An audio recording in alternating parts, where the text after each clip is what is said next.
Hey everybody, welcome back to the S3 Labs podcast. Welcome to episode 2. Today we're going to be talking about endpoint security or desktop security or smartphone security, whatever you want to call it. Security for everybody.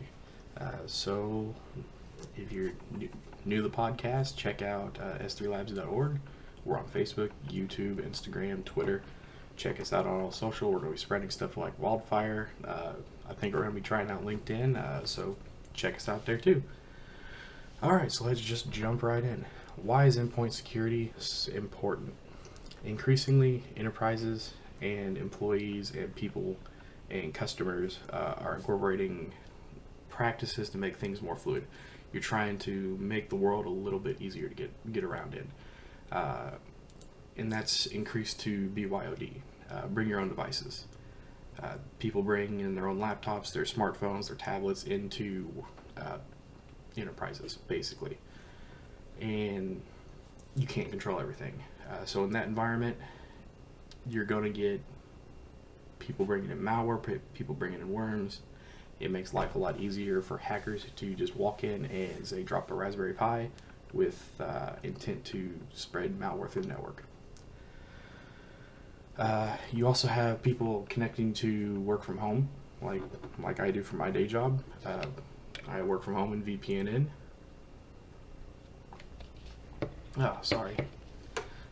Most security breaches used to come through the network. Now most everything is coming through either spam, virus links that are collected through bad ads, or BYOD. If something is affected on a cell phone, it connects to a new Wi-Fi network, it goes out and it starts automatically, say it automatically does an nmap of the network, and boom, you're sending stuff out. It's on the network. That's the way things can go. So that's why it's important. We skipped over what it is. Endpoint security defined.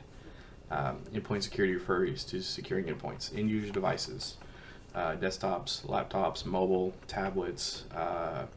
You can even go so far as Google Homes, Alexas, things like that, because I've seen people carry around an Alexa and they bring it into work for some reason. I don't know. I've seen it happen. Don't know what happens.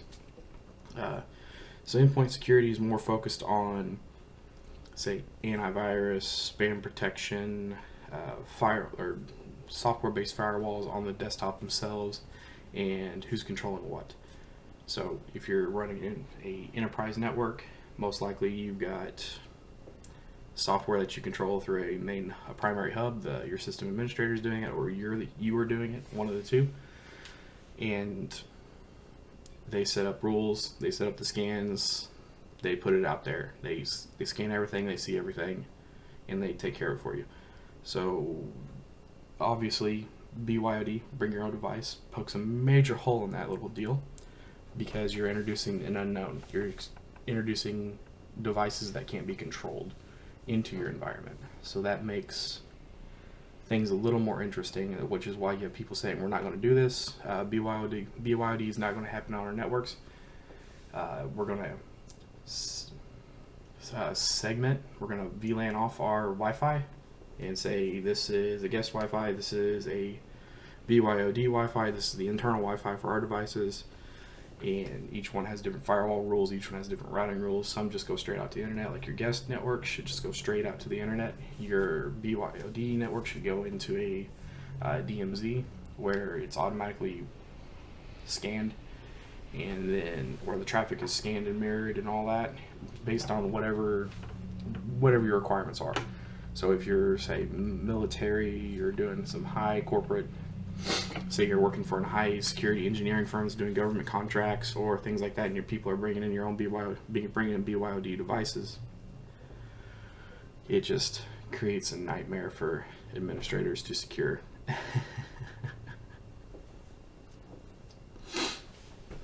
Sorry guys, I've got a cold, so bear with me. I want to try to muscle through this for you. So that's what endpoint security is. What we're worried about, those end devices. If you bring in a laptop, it's got a worm on it, connect to the network, the worm spreads. Or if you connect to the internet on, say, the guest Wi-Fi, and you click on a bad ad, and the bad ad downloads something into your browser, and the browser kicks off a Trojan horse into your laptop, and you download something, and it starts spreading like wildfire, and say it jumps to VLAN, which is totally possible at the switch level if anybody out there follows that. Totally possible to jump VLANs, and then it just goes downhill from there, and it gets into the corporate network, and it makes life a living hell for everybody. I've seen that happen, seen it all happen. It makes life very interesting across the board. So, that's what it is. That's why we should do it. And first off, everybody should be concerned about it. If you're using it at home, you should be worried about your antivirus. Make sure everything's up to date. You don't have, I would say make sure you're using a reputable vendor. Make sure you're following proper practices that's recommended by that vendor. Now, I would say also don't do things you shouldn't do. Also, fun facts, be aware of like volunteer-run websites. Those have a tendency to be misconfigured, and say like you got they're running a WordPress site, and you go out to it, and it's run by a volunteer who doesn't actually know anything about web security, and it ends up being a compromised website. So someone's hacked in the website, and they're sending out either spam data, or they're stealing data, or they're planting bad cookies. Then it just goes downhill from there. It used to be like the really bad porn sites had a lot more vulnerabilities built into them, but now since everything's going to be corporatized, it kind of leans more towards the vulnerable websites are the ones run by volunteers who don't know what they're doing. They just Google and follow. Excuse me. Alright, so let's kick into the meat. How and what you should do to achieve endpoint security.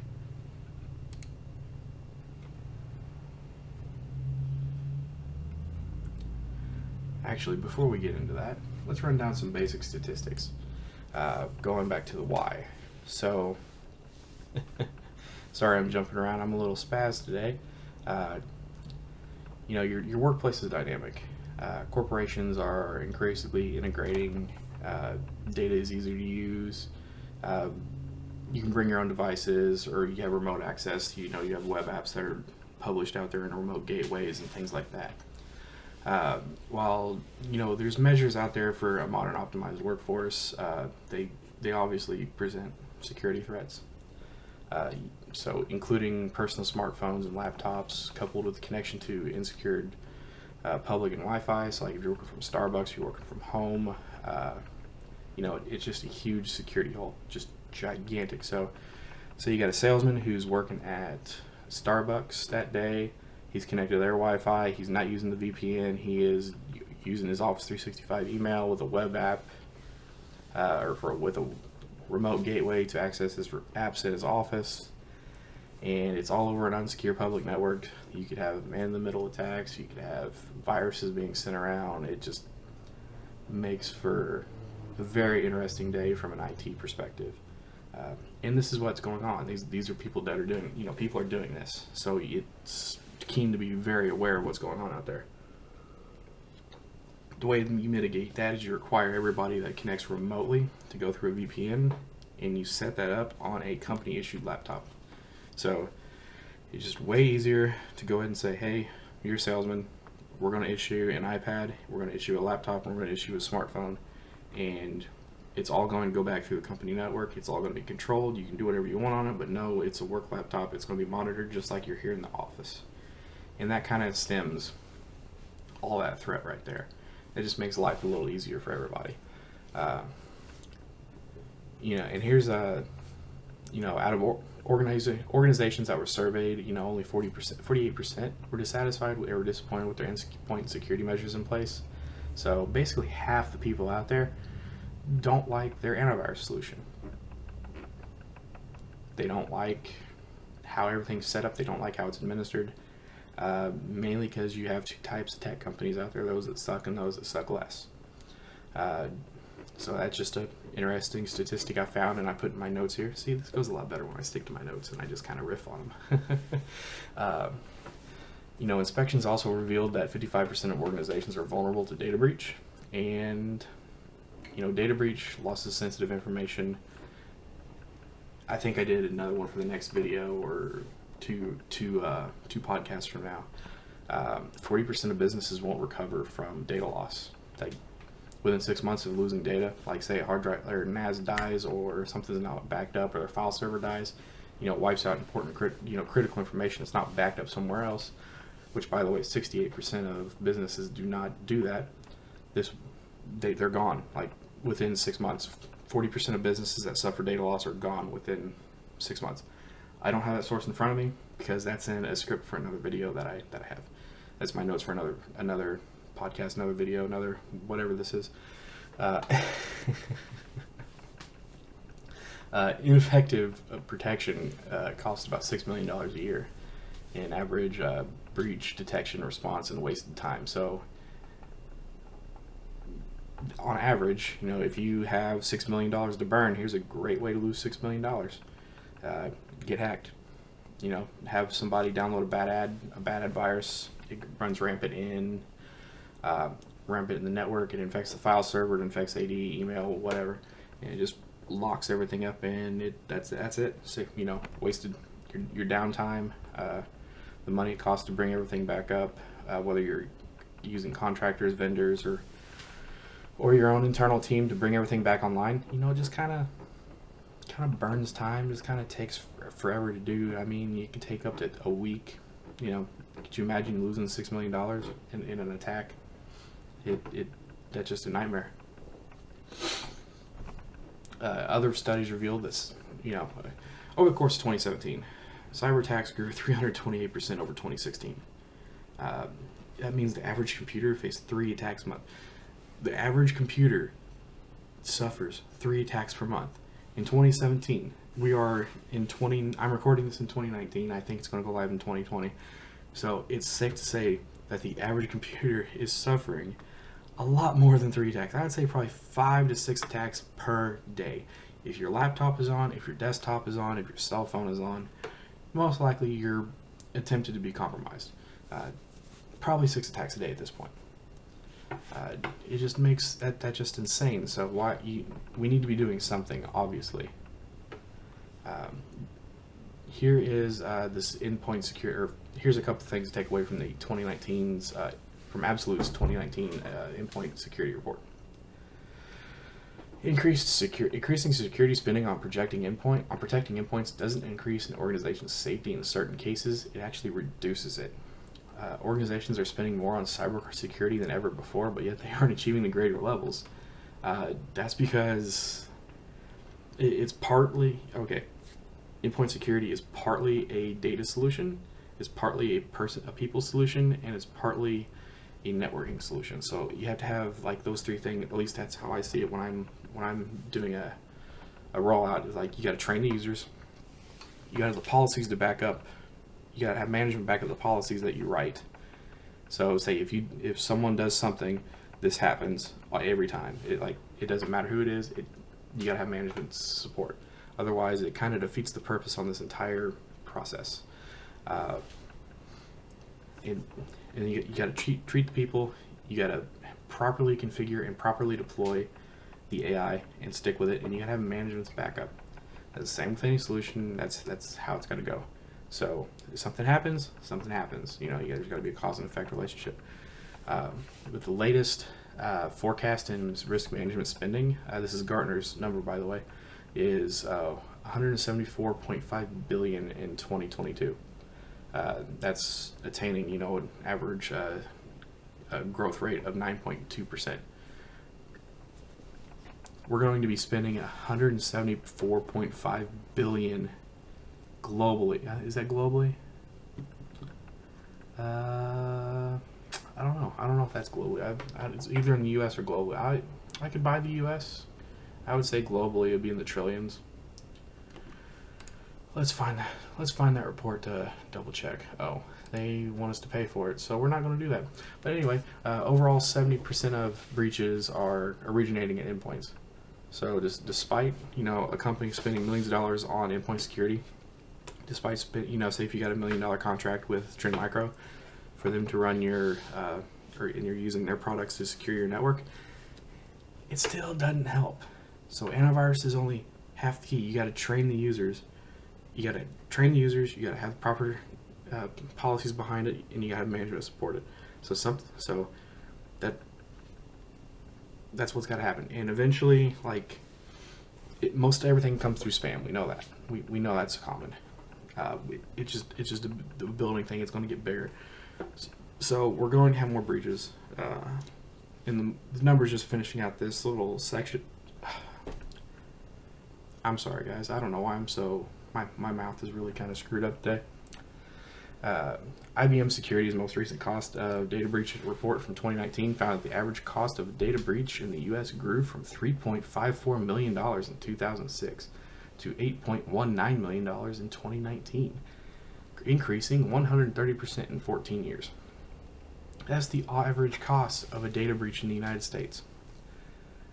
8.19 million to, oh my gosh. So this is obviously a big deal. That's how much it costs of a data breach. That's not even saying that's most likely common security loss, common data breach, data exfiltration. We're not even talking about losing PCI or HIPAA violating HIPAA because of a data breach or anything like that. Could you imagine if a major hospital suffered that, like a HIPAA breach and a data breach? I think it's $2,000 per incident, and each file exfiltrated counts as an incident. That's quite a big hit. I think one of our local hospitals got hit a couple of years ago. So I live in southern Indiana. I think one of our hospitals across the river in Kentucky got hit, and it was like a $9.2 billion or $9.2 million fine just from the loss of data records, or loss of the medical records. And I don't know what else it cost them from that, but they got hit with a ransomware attack, and that was it. They had to rebuild everything. It was gone. Like, all their data was gone because, well, they weren't backing things up the way they should, which is why you back things up in case bad things happen, and you have those backups in 3 places. But we'll talk about that in another podcast. I think number 4. We're gonna go over backups. All right. So number 2 on this list out of 5, the more complex and layered the endpoint protection, the greater the risk of data breach. It doesn't matter how many agents you give an endpoint has. It's the higher probability that it's going to be breached. Absolute found that a typical device that has 10 or more endpoint security agents installed, 10 or more endpoint security agents on a computer. I don't know why you would even put that many on there. If you're having that many problems with it, maybe you should look at a different vendor. Let's just say McAfee's not that good at what they do. I wouldn't trust Kaspersky either, just because of what they've been accused of by the United States government. I mean, you kind of got to trust. You got to figure out who you can trust, and there's not really any good antivirus out there right now. Sadly, I liked Kaspersky until it was revealed that they're capturing data and selling it, basically selling it. Trend Micro has never really been superb, but it's just worked. But it's never worked well. McAfee's never really been that good. Norton's kind of laughable. The best one I've ever used has been Malwarebytes free version. If you're just using, basic security, you're not doing anything bad out there. But that's just for like your home desktop. I don't really know of a good enterprise solution. But if I find that, I will tweet that out, and we'll see what happens. Find something we like, and we'll talk about it. Or if you guys have any suggestions, just let me know. You can hit me up at s3labs.org. You can hit me up on Facebook. You can hit me on LinkedIn, Instagram, Twitter.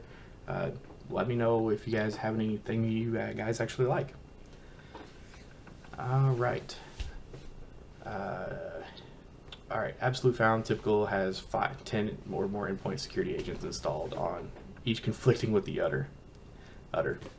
Each conflicting with the other.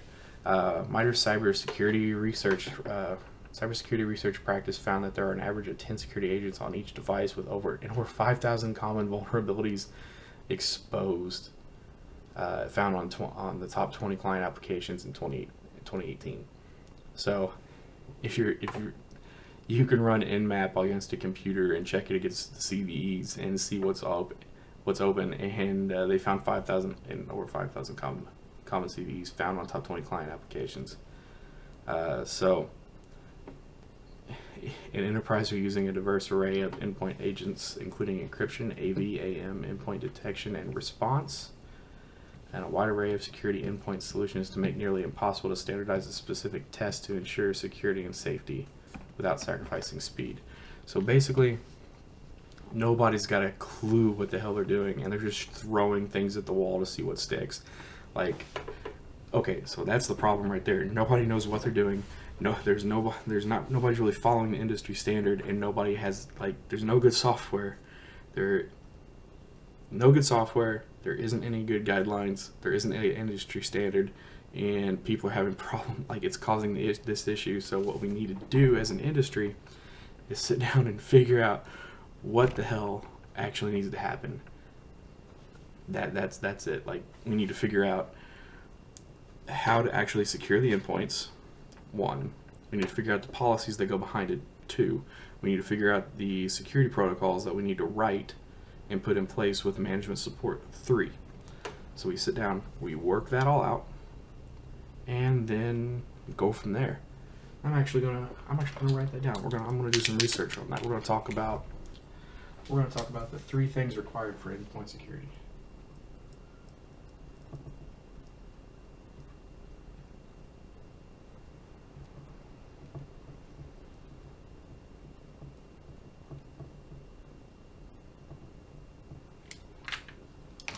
All right. So those of you who can watch on YouTube, that's this little wall is over here. That's my videos ideas that I just go down, and yeah, we'll never run out of topics because there's so many things to talk about. All right, so let's move on to number 3. Endpoint security controls and their associated agents degrade and lose effectiveness over time. Yeah, that's true. You got to keep everything up to date. You got to keep things rolling. 42% of endpoints experience encryption failures, leaving entire networks at risk from breach. Yeah. You got to keep things up to date. I mean, you can't just set it and leave it. Things got to be completely controlled. Things got to be revamped. You got to keep things moving around. You can't just stick with one software, set it and forget it. You got to keep. It's got to evolve. You got to do this every month. You sit down. You need to schedule it and have a meeting. I don't care how long it takes. You should be able to do this in 15 minutes, whether you're an administrator, whether you're an IT manager, I don't care, you're a CIO, you're a CISO. Sit down with people in charge, or sit down with the people that make that decision, or that write those policies, and say, we need to evolve, and this is going to be the evolution date. So just do what is necessary, and it's going to be this growing thing. It should be like your disaster recovery plan. It should just move forward. It should just keep changing. Alright, so Absolute found that endpoints often fail due to the fragile nature of their endpoint encryption's agent configuration. 2% of encryption agents fail every week. Half of all encryption failures occurred within 2 weeks, fueling a constant 8% rate of decay over 30 days. 100% of all devices experiencing encryption failure within 1 year. Multiple endpoint security solutions conflict with each other and create more opportunities for breach than avert them. So the more you have on there, the more you cause encryption failure, the more you cause problems. I don't know why we're putting that many on there to begin with. Why would you have 10 security agents per device? That's just over the top. I don't get it. I understand having a remote control agent. You have a remote control agent. You have a security policy agent, which pushes out security updates, and you have an agent that pushes out program updates. And then you have your antivirus. So it's like four security agents, and those should all be cause encryption, but those should really all be wrapped into one software package that works together. So I don't know. I don't know where you get 10 at. All right, moving on. Number 4. 1 in 5 endpoint agents will fail every month, jeopardizing the security and safety of IT infrastructure while prolonging security exposures. Absolute found that 19% of endpoints of a typical IT network require at least one client or patch management repair monthly. You should be patching every Tuesday. You should never be more than 2 weeks behind. I found 2 weeks to kind of be the max, like the happy balance. Like, Patch Tuesday happens, everybody releases their patches, and they're always funky. They always get in there and they break things. Like Microsoft is famous for ending up breaking servers on Patch Tuesday, and you just wait. Instead, don't be like right then. Wait a week. I wait 2 weeks, then install the updates, so you're always 2 weeks behind. By the time that security vulnerability is exposed, there really shouldn't be a vulnerability deployed for it across like a broad spectrum. And if there is, you should be okay-ish. Your endpoint, like that's for servers. Your endpoints should be more up to date. They should be daily. They should get updates that are pushed out immediately. At least that's the way I do it. You guys do it however you feel is necessary. I recommend doing the hottest updates to endpoints. Servers are always 2 weeks behind, and networking equipment is always on the latest stable version. Don't go with the latest. Go with the latest stable. Stable is the key point, because you don't want to upgrade a switch or upgrade a router and then brick it, or it freaks out and it completely wipes everything, or it just kind of gives up the ghost and that's it. Had all those happen to me. Absolute found that 19% of endpoints of a typical IT network require at least one client. Okay, we've already covered that. The client management agents often require repairs as well. 75% of IT teams reported at least 2 repair events, and 50% reported 3 or more repair events. Additionally, 5% could be considered inoperable with 80 or more repair events within the same month. Okay, so this is all one month period. Like the 19% of endpoints break within a month, and then 75% of teams report 2 repair events per month for that for the software. So yeah, I think it's time to sit down and reevaluate how we do this as an industry, because this can't be good. This is not a good standard to be following. The 20 most common client application published over 5,000 vulnerabilities in 2018. I'm sure there are more vulnerabilities out there than 5,000. That's been discovered in 2019. 2019 CVEs. All right, so I just googled this, and we're gonna go to the last page. There's 244 pages. Right now we're sitting at 12,174 CVEs total for, all CVEs reported in the year 2019. So I'm not going to go through and sort that and figure out what it is. You guys can look it up. It's on Google. You can search the CVEs, CVE list, and find out what's out there. That's your homework. All right, number 5, activating security at the device level creates persistent connection to every endpoint in a fleet, enabling greater resilience organization-wide. By having a persistent, unbreakable connection to data and devices, organizations can achieve greater visibility and control over every endpoint. Organizations choosing this approach to endpoint security are unlocking the value of their existing hardware and network investments. That most important, they attain resiliency across their networks. When an enterprise network has persistent designed to the device level, there's a constant, unbreakable connection to data and devices that identifies and thwarts breaches and attempts in real time. So basically, they're using authentication.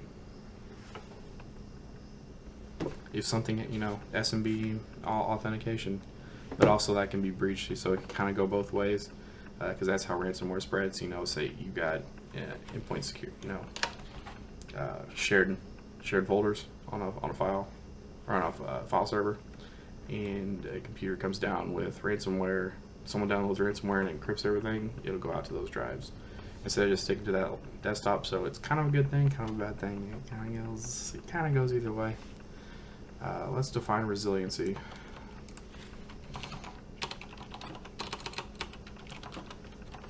Endpoint resiliency.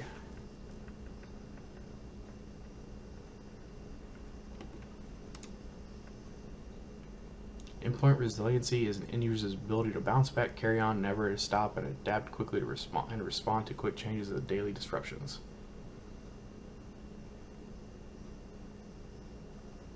Okay. So really, it's all about designing that ability to keep on trucking. So data redundancy, things like that. All right. Enough with that stuff. How do we want to achieve endpoint security? All right. So antivirus solutions. There are various antivirus solutions that you need to look at. Antivirus scanners, malware scanners, spy bots, RKill, for rootkits, things like that. Endpoint detection and response. Darling, among other endpoints, an EDR tool offers a capability which fits the detection and mitigation model of cybersecurity. Indeed, and EDR Solutions continuously monitor all files and applications entering your endpoints, your enterprise's endpoints. Live filtering, URL filtering on your firewalls, your application management control. So make sure your users are restricted to what they can and can't do. Same with network access control, just restricting users what they can and can't do. Your browser isolation, restricting what browsers and users can and can't do on the internet. Talking about, then next is cloud perimeter security. You want to talk about how to lock down your cloud. Endpoint encryption, we've already talked about that. Secure email gateways, Office 365. Office 365, and make sure you're filtering the setup correctly. Yeah.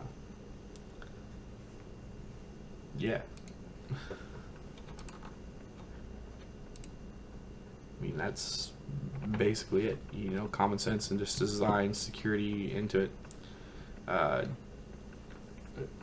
Palo Alto kind of has a different stance than that. They want you to integrate threat intelligence natively.